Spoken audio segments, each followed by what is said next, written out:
Well, joining me now in studio is Jasmine el Gamal. She's a former Middle East policy advisor for the US Department of Defense and is now a visiting fellow at the European Council on Foreign Relations. In Baghdad is Ahmed Rushdi. He's the foreign policy advisor to the Speaker of the Iraqi Parliament. And in London is Belkis Wille. She's a Human Rights Watch senior Iraq researcher. I thank you all for joining us on the Newsmakers. Jasmine, let's start with you. Detaining and quarantining families of Daesh or people suspected of being connected to Daesh. It's a bad idea, isn't it? It is. It's a very bad idea for so many reasons, partly because it involves children, partly because it involves women who have not been given the chance to prove their guilt or innocence. You know, you're just rounding up a bunch of families and putting them in essentially what are prison conditions and kind of hoping for the best. Absolutely not a good idea. Ahmed Rushdi, what's going on? Why this extraordinary measure where they're calling for Iraqis to return from across the border from Syria, but also those Iraqis who lived under Daesh, the possibility of more than 250,000 people going into detainment or detention camps. This is horrible, isn't it? It's clearly going to make things worse. So why is the government pushing for it? Well, it looks like it's you are detaining people, just people. They are not warriors. So at the end, you are actually making an army. Children with 11, 12 years old, after 10 years, how they gonna behave. All those things, all those humanitarian issues should be managed. All those social issues should be managed. I don't think Iraq has the capability to manage all those humanitarian, social issues. Even economically speaking, you are talking about 30,000 people, so food, water, supplies, and so on. How are you going to manage all those things? That means you need a budget for that. So Iraq should get all the blame about those people. I don't think it's correct. I think the UN should take the advantage of this issue.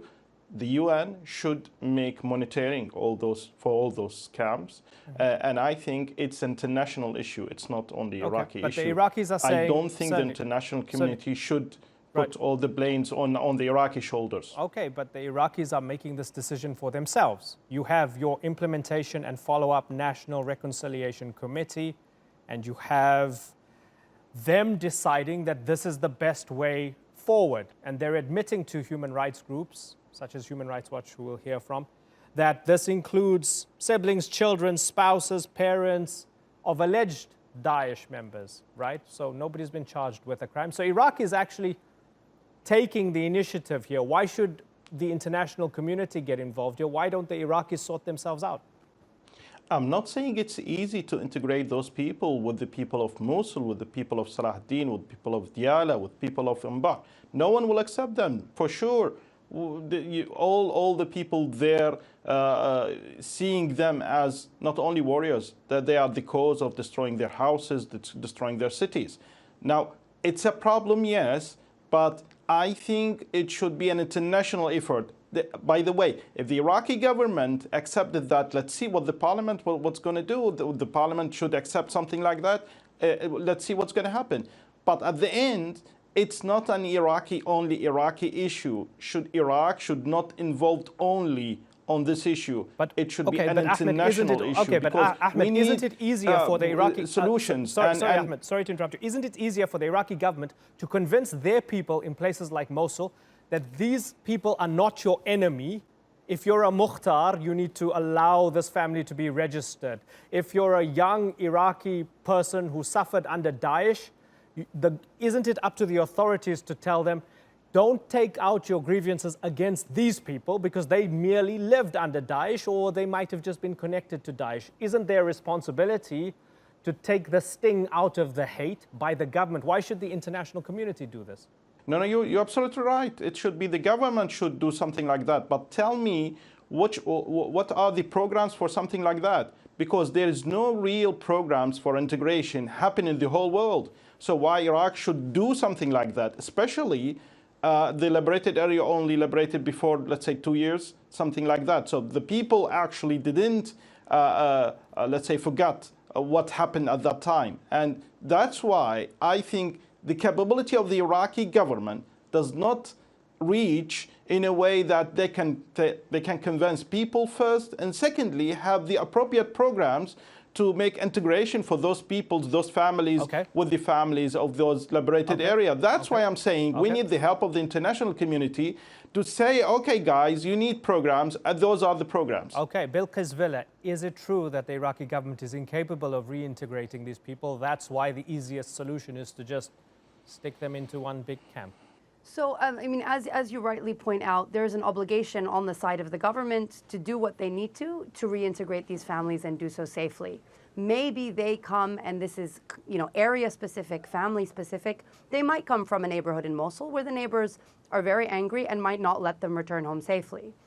In that case, the government can say to these families, we have a camp. It's supported by the international community. There are over a dozen of these camps still in Iraq with humanitarian presence, with international presence. And the authorities could say to families, you have the option of living there. If you do not feel safe going back to your neighborhood in Mosul, you can live in this camp nearby. We will not restrict your access to movement. You can come and go. You can get employment opportunities outside of the camp. You can enroll your children in school.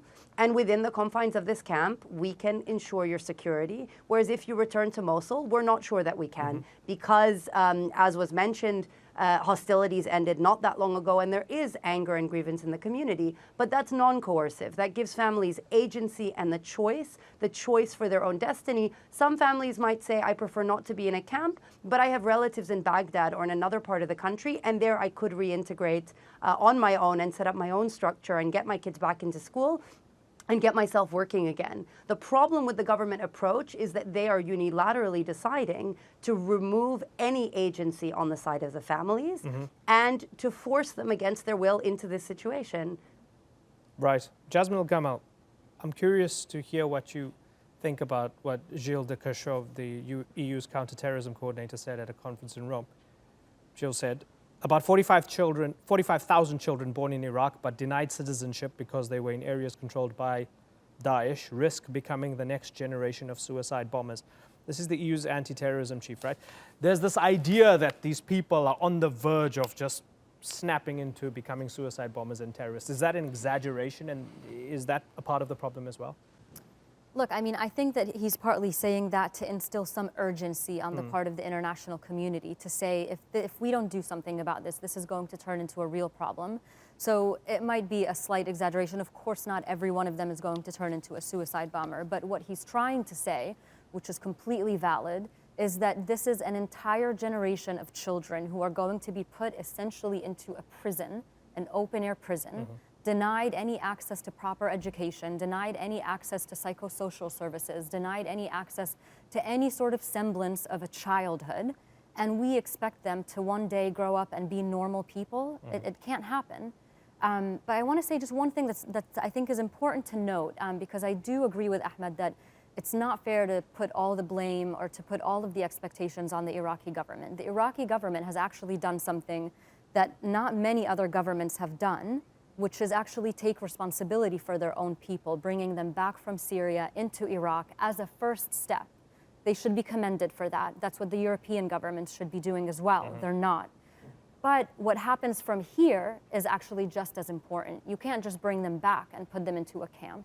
You have to bring them back. You have to ask for assistance from the international community to keep them alive and safe and healthy until the Iraqi government has the opportunity to do what you just said, which is extremely important, which is allow some time for the communities that have been so scarred by Daesh to grow used to the idea of accepting back some of these women and children into their communities. That's a long-term thing, at least a medium term, if not a long-term project.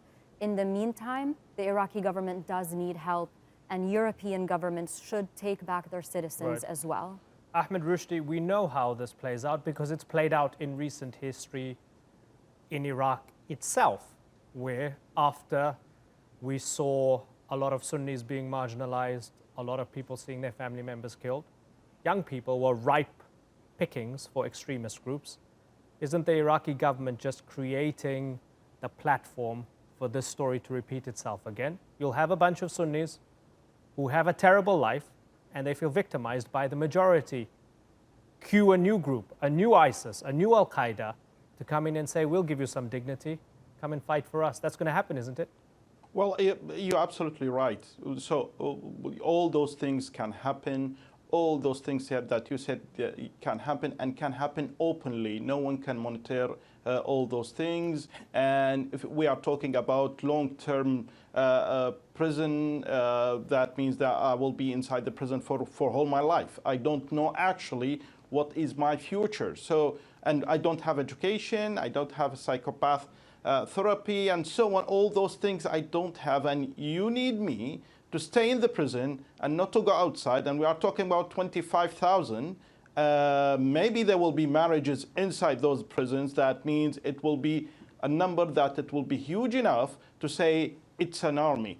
At the end, again, I will say it's the responsibility of the international community to say, okay, guys, thank you very much. The Iraqi government accepted to put them let's say in a camp. Let us put some sort of let us make some sort of a success story about fighting terrorism ideologically, psychologically, and make those people as models of the new world, the free world. Is that we're giving them education, make them something for Iraq and for the whole world, make them an example. Right. And let us not forget, there is a legal issue, is that there are people who are not Iraqis, there are people from Europe. So maybe there will be some lawyers will sue the government saying that why you are putting them in the prison and they are not Iraqis. So already there will be some sort of a media focus on them. So why we are not making some sort of a first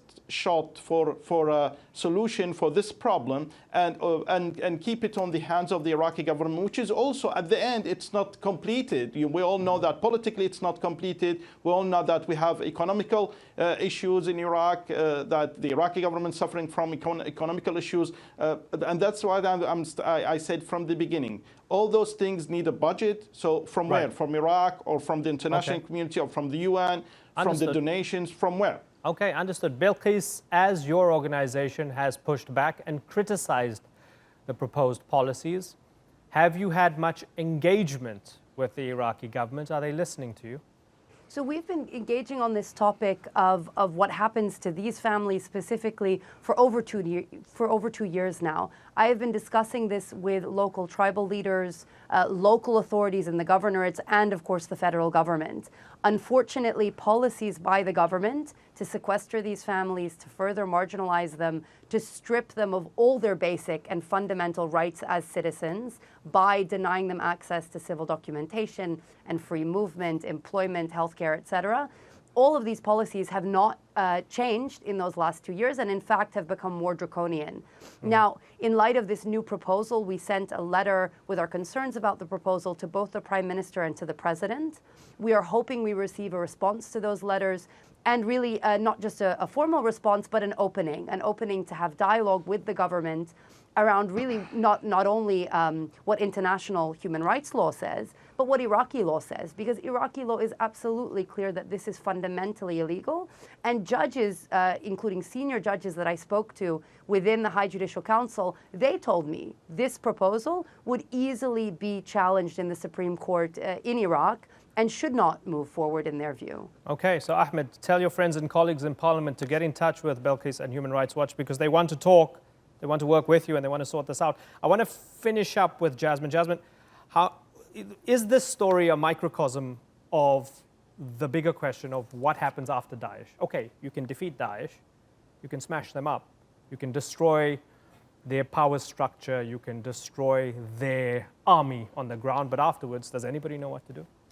100%. This is absolutely a microcosm. This is a fundamental question about what Iraq looks like after Daesh, what Europe looks like after Daesh, what Syria looks like after Daesh, which makes it all the more incredible that not much thought has been put into this, either on the part of in European capitals or the Iraqi government. The idea is, you have thousands upon thousands of fighters, women and children who are locked into these camps in Syria and Iraq.